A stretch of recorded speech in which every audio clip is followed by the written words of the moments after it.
So how do you find the inverse of a 2 by 2 matrix? There are two ways that we're going to do this in the video.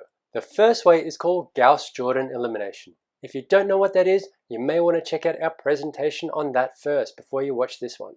And the second way is using the 2 by 2 matrix inverse formula. You ready? Let's dive in.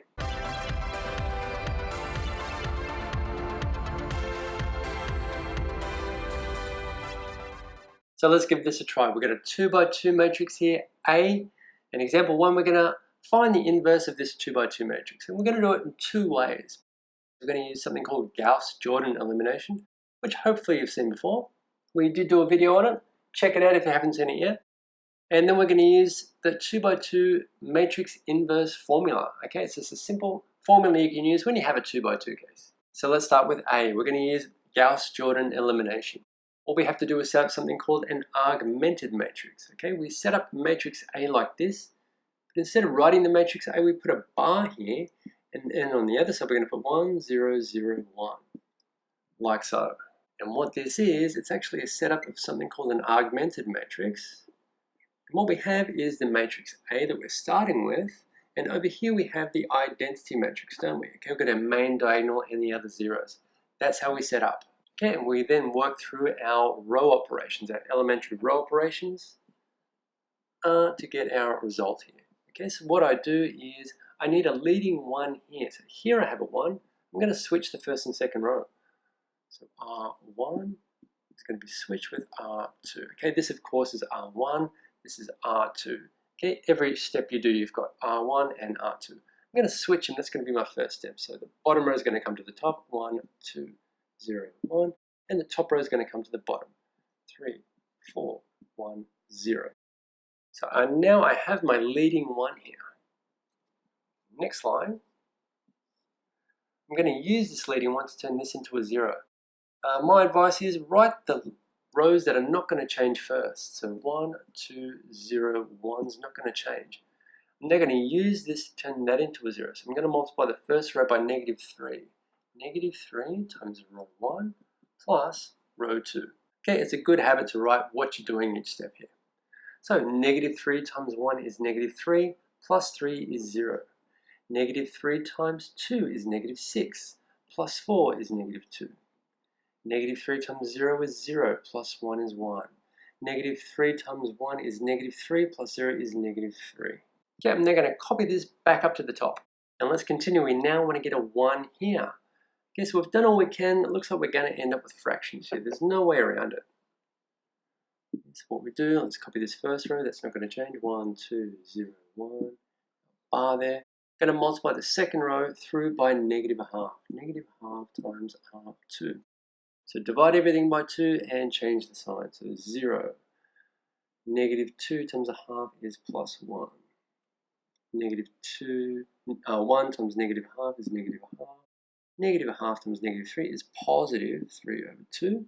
And one last step, we're now going to use this leading 1 to turn that into a 0. So this time the second row is not going to change. 0, 1, negative a half, 3 over 2. I'm going to use this 1 to turn that into a 0. So I'm going to multiply this by negative 2 times the second row plus the first row. So negative 2 times this is 0, plus 1 is 1. Negative 2 times this is negative 2, plus 2 is 0, which is what we wanted. Negative 2 times negative half is plus 1, plus 0 is 1. Negative 2 times positive 3 over 2 is going to leave negative 3. Negative 3 plus 1 is negative 2. Okay, and that, ladies and gentlemen, brings us to the end.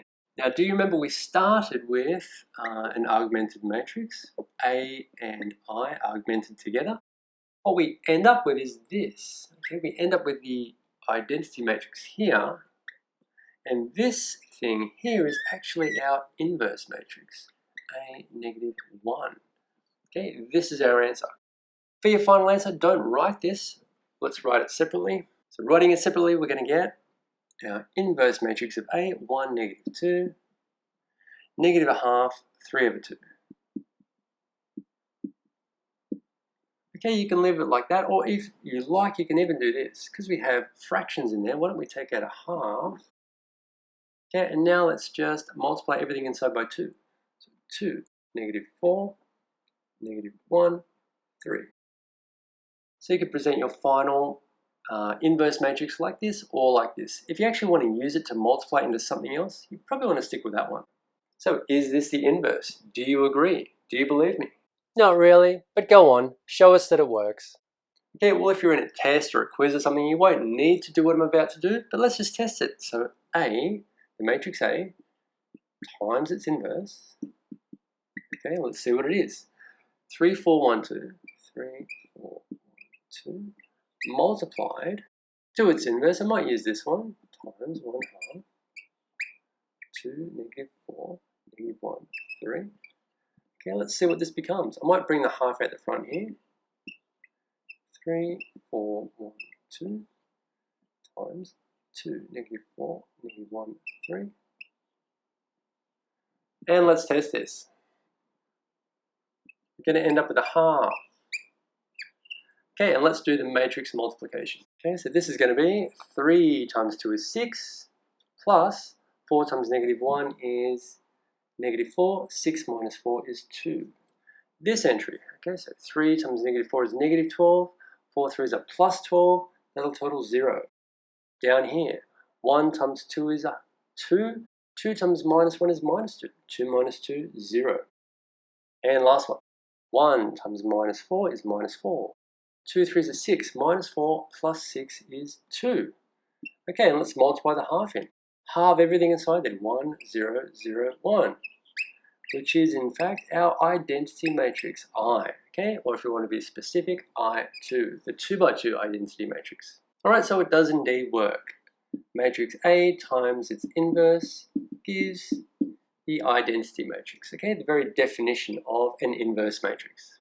What about the other way around? That should work as well. What about the inverse times the original matrix? That also should be I. But why don't you give that a try? Does that also work? Little task for you there. So moving on to B now. We're going to do the same thing again. Let's find the inverse. We're going to leave our answer over there. We're going to pretend that we don't know what it is. Let's use the formula and show that it actually gives the same answer. So what is the formula? Okay, the formula is this. And before we show the formula, you've got to look at this first. So if we have a 2x2 matrix, A, B, C, D, set out like that, this is actually the inverse matrix with this weird fraction at the front here. 1 over this weird number here. Got a special meaning. It's called the determinant. We'll get into that some other time. So it's 1 over AD minus BC. 1 over that times that minus that times that. Kind of a crisscross thing going there. And this is a little different to this as well. You notice the C and the B are still there, but they've become negative, but the A and the D have switched. Okay, so you're probably going to have to memorize this formula if you want to use it. It's kind of annoying. I remember it this way. The B and the C, BC become negative, and then the A and the D switch. I don't know if that helps, but that's how I remember it. So let's do it, see if it works. Okay, so this is our A, 3 is A, 4 is B, 1 is C, and 2 is D. Let's put these in, see if it works. So our inverse matrix A should be 1 over, okay, then we do our A times D minus B times C, this thing down here, 3 times 2, minus 4 times 1. Okay, and then the 4 and the 1 become negative. Okay, BC become, these two become negative, and then you switch the A and the D, so 3 and 2 become 2 and 3. And that's actually it. Let's see what happens here.